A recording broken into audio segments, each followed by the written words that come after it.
Welcome to Oakland Is. My name is Amaranth Modacure, and I'm here today with one of the movers and shakers of Oakland, Gene Hazard, photo artist, community advocate, and the man that tends to know a lot about a lot of things that we need to know about. Gene, welcome. Thank you for coming. And thank you for having me. Yes. So we're going to talk about the reuse of the Oakland Army Base today. And I want to get some clarity, and hopefully everyone can get more clarity to understand really what is going on. So let's start with the base closure in 1995 and what's been going on since then. Well, there have been a number of different developers that have presented things to the Oprah, which is the organization that formed after the closure.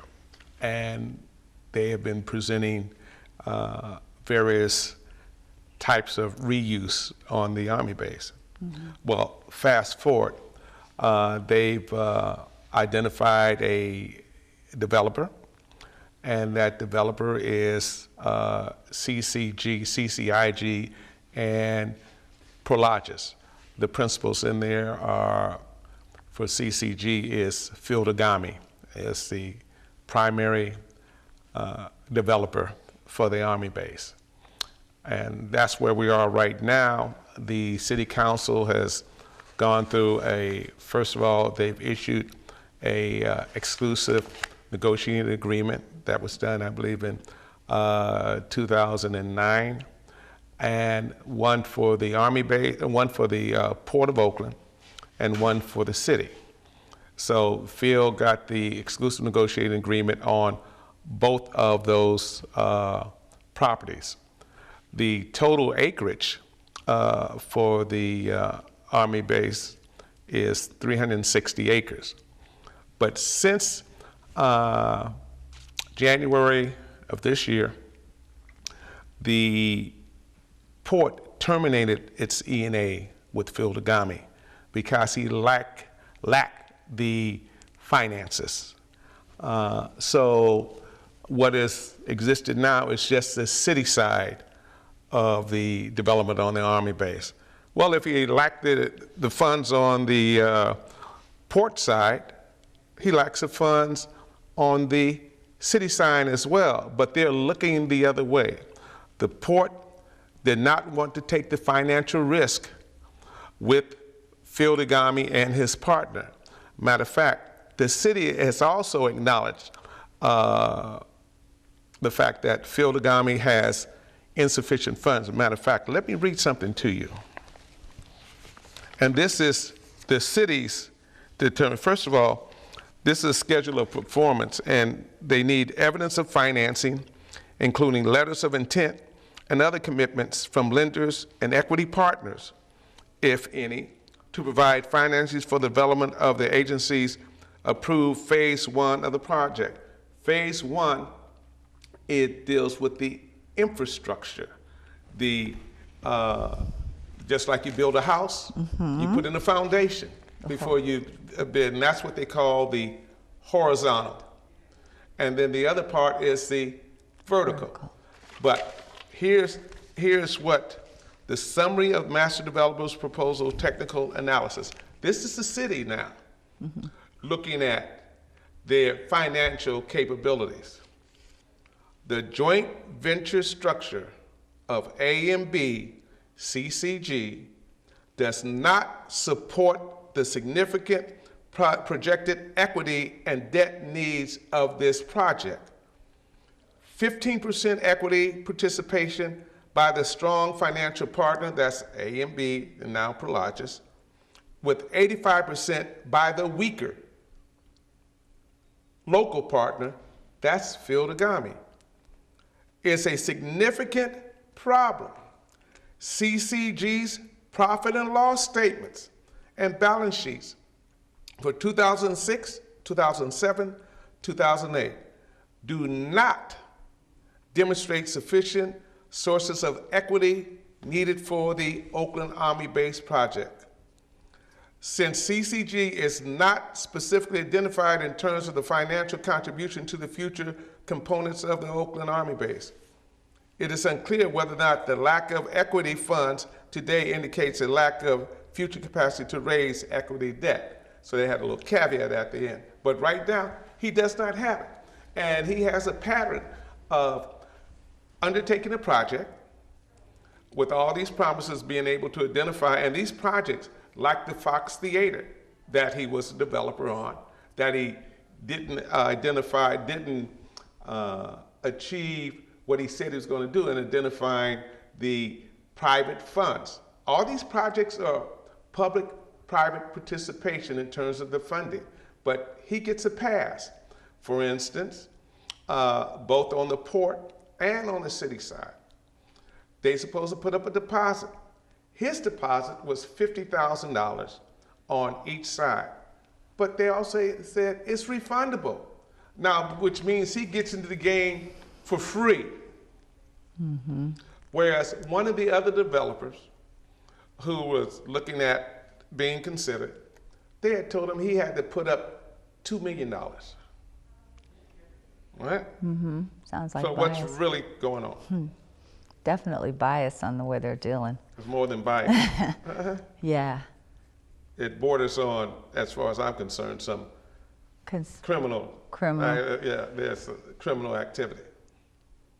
Because they're misusing let me use the Fox Theater, if I may, because you got some of the same cast of characters.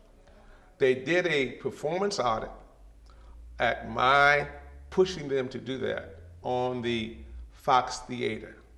Mm-hmm. He was supposed to identify private sources of funding, equity participation. Every time he kept coming back to the city, the former redevelopment agency, Community Economic Development, asking for more funds. They completed the Fox Theater in 2009. They had their grand opening and all that. Well, there's one of the subcontractors who came to me and said that the city still owed them $80,000. I said, what? They finished the Fox Theater. Now, in September of 2009, mind you, the Fox was completed in February 2000, grand opening and all of that. Come to find out, the 10% retention monies that they set aside from any subcontractor, they hold back in the event after a project is completed. If they find there's some flaws, then but they're supposed to return that after the project is completed. Here we are in September, October 2009. Come to find out, not only was there $15 million in change orders, there were 524 change orders on the Fox Theater. Phil Dagami comes back before the Community Economic Development and asks for $7 million. I said, wait, hold it. You got these, and I didn't know at the time, because I just thought it was a few subcontractors. I didn't even know what the amount was. I said, here he's coming back for $7 million, and all these subcontractors hadn't been paid. And that was to the tune of $1.2 million. And so another thing you deal with, that's dealt with, is local hire. There's always an issue around local hire. We keep repeating the same things, and that's what the community is dealing with now on the Army base. The same issues, and you got the same cast of characters. So where's the integrity there? And they're putting up a lot of resistance to look at local hire, to look at monitoring and putting things in. I mean, this week at the City Council, Councilmember Desley Brooks wanted in terms of weekly reporting to see what the hiring patterns are, not a monthly. Guess what? Phil spoke to one of, Pat Carnahan, Councilman Pat Carnahan, and to have her to resist that change. So there's a lot of stuff going on, and the community needs to be apprised of all of this. I don't know if you've been aware of the activity around the mayor's resistance to reappointing Margaret Gordon to the Port Commission. This has some impact on this whole issue that's going around. And I would urge people to call the mayor's office, call Rebecca Kaplan. If you look in today's Tribune today, her partner had gotten in an accident or something, but she wasn't there for the vote on the Port Commission appointment. And she was absent again. She's always absent on critical kinds of issues that impact the African American community. Well, we could argue one way or the other if she did it intentionally or she couldn't stand the heat. But we need to call her. Everyone listening to this program need to call her, ask her if she's going to support Margaret Gordon. You know, she's up for re-election. Rebecca's up for re-election in November. So everyone need to inundate her. First, ask her the question, is she going to support Margaret Gordon? And if she is cagey about it, say, no, we want you to support Margaret Gordon for the reappointment to the Port Commission. Everybody on that council knows Margaret's contributions. One, she's a West Oakland resident. One, she's an environmentalist. She has changed some of the environmental policies at the port. She's received numerous awards. One was the Oprah Obama, out of 1,600 individuals, I think that was a 25,000 cash award, and she got a laptop. Out of 1,600, she was one of two individuals who received that award. She was in Oprah's magazine in October 2011. She's on the various goods and movement from the state and the feds. The EPA loves her. Yes, they do. And she's the only commissioner that is gone across the country being asked for to come to speak. And yet the mayor wants to resist reappointing her, even after she's promised some of the council members that she would reappoint her. And since last October, we've kept this issue alive. She still sits there in absence of another appointee. So I just urge your listeners to look at. Call the mayor. Rebecca Kaplan Call in particular. Rebecca Kaplan Yes. and ask her, is she supporting Margaret Gordon For reappointment to her Port Commission? Do that. We're going to do that. That's what we're going to do, guys. We're going to do that. Okay. Oh, okay. So what's something else that we can do? Well, pay close attention with what's happening around the Army base. We're dealing, right now they're in the phase, and they're supposed to sign on August 3rd, what they call the LDDA. That's a Lease Disposition Development Agreement. August when? August 3rd. Okay.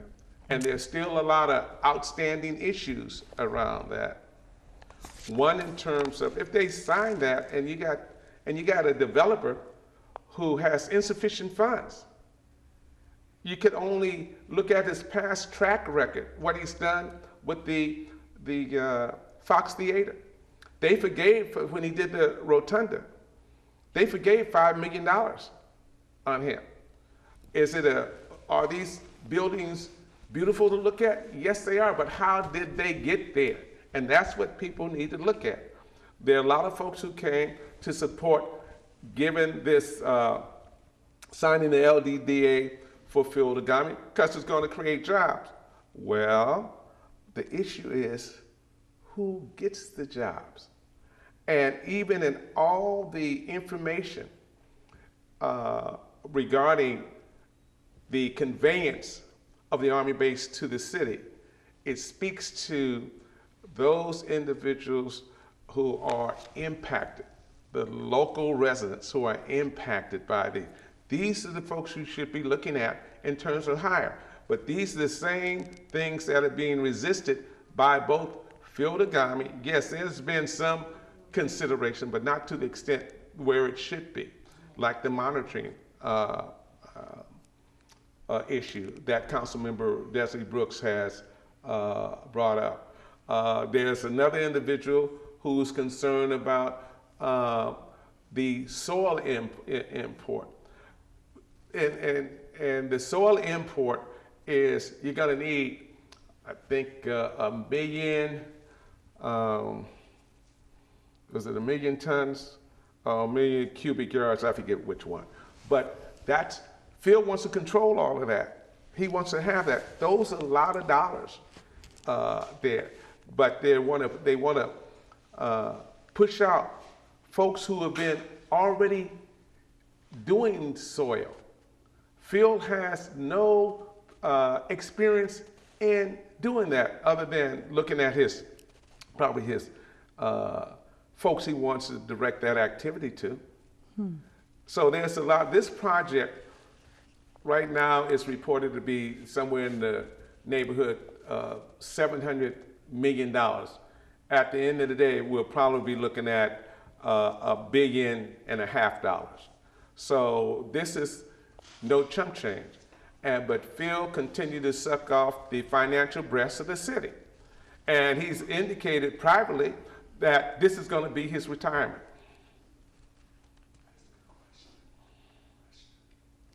So, let's see, the soil.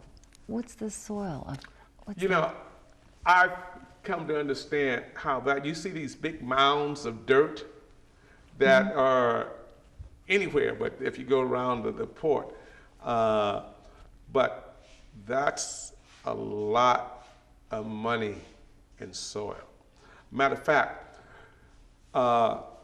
the competing interests that Phil wants to knock out of the box is going to save the city $20 million if the city comes with this person who's currently doing it. And they've been doing this since 2009. Save the city $20 million. Employ hard to be employed individuals. They're doing that right now. Reentry folks, because that's his MO. He does it all the time. But the city doesn't want to look at someone like this who is truly, when they talk about community benefits, that's a community benefit. Hiring the local residents. Yes. Saving the city $20 million. With Phil, it's costing the city money. It's going to continue to cost cities the money. And so that's why he's captured and looked at 85% of this project, which is the infrastructure, the horizontal, the foundation work.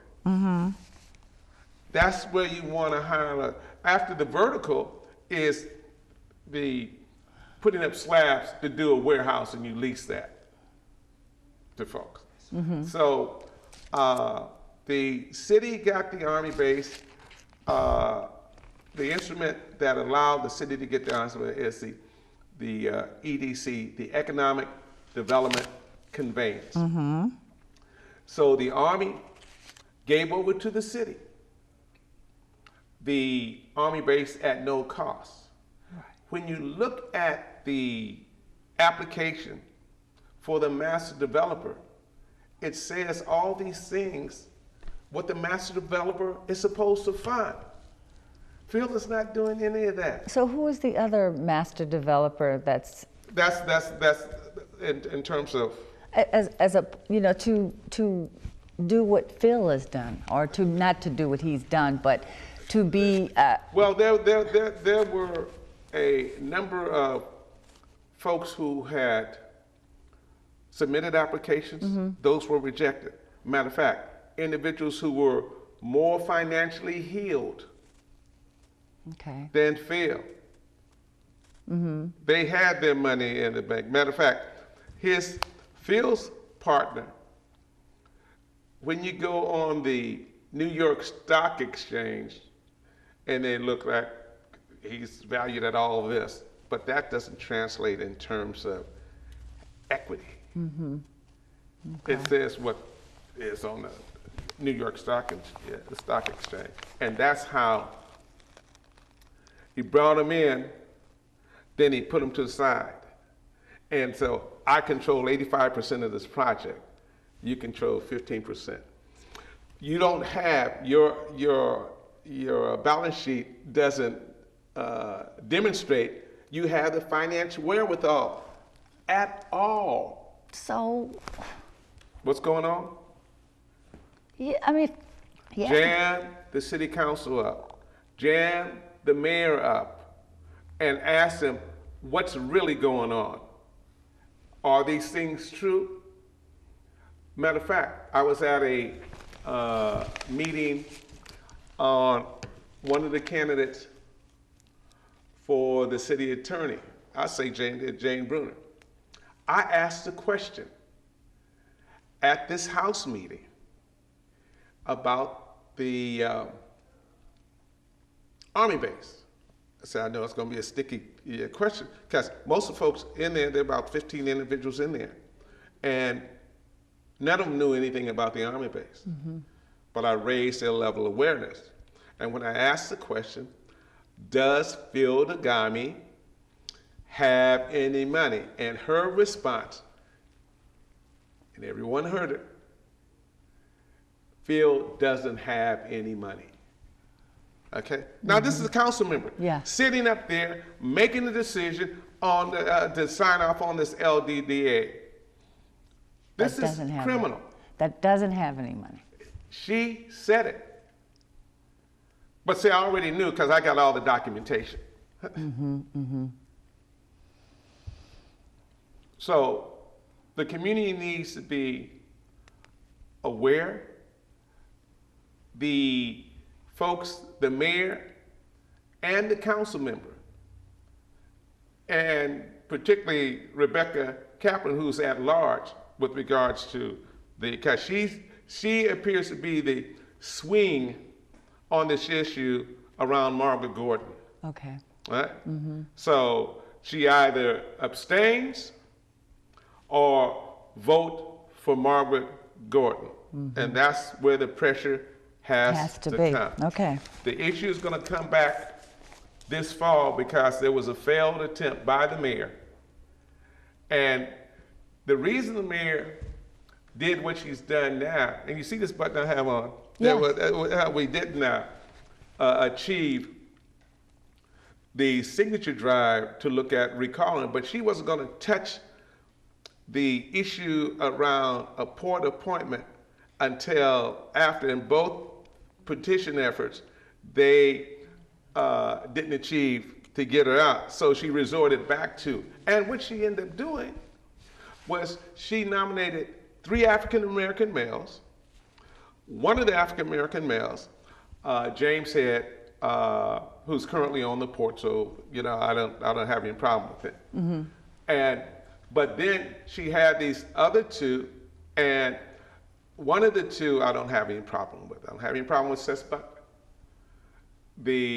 But Brian Parker, not only is he not a community person, he knows very little about what's going on around port issues. All right? Yeah. But what the mayor also did, one of the other commissioners, I'll forget Pam's name. So what she did, she had identified Seth to replace Margaret and Brian to replace Pam.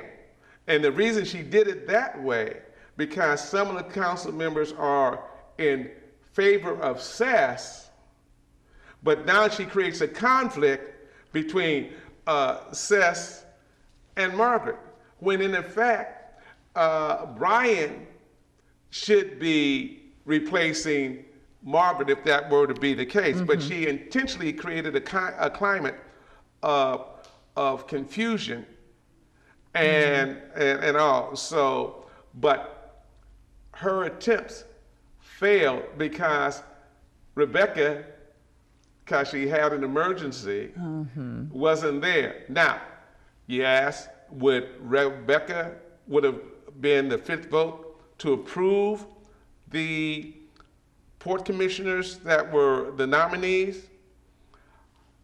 It's been said that she would have.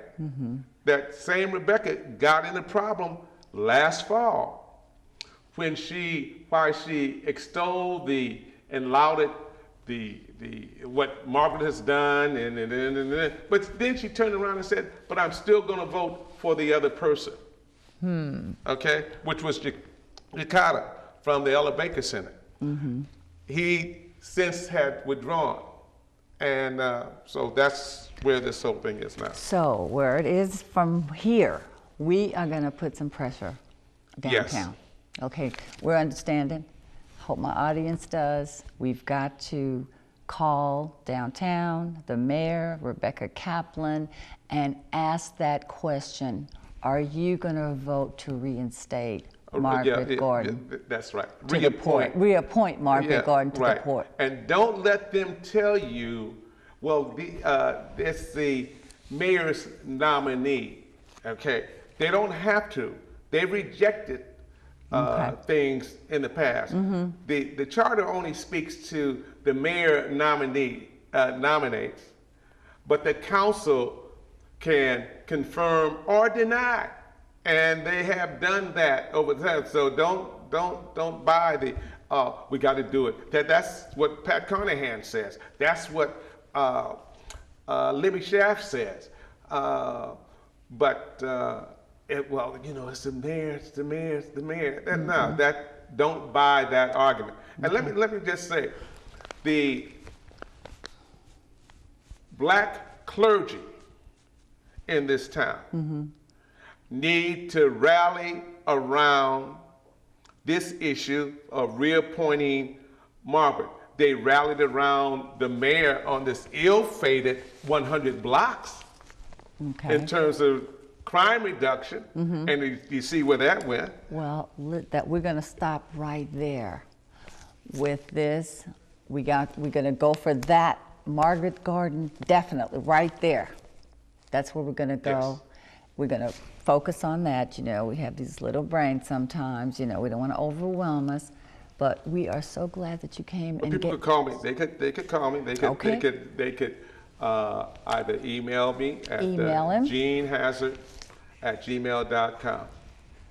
Okay, and so we're so happy to have you here on Oakland Is. I'm glad I was here. You're really happy. Thank you so much for coming. Okay. Yes.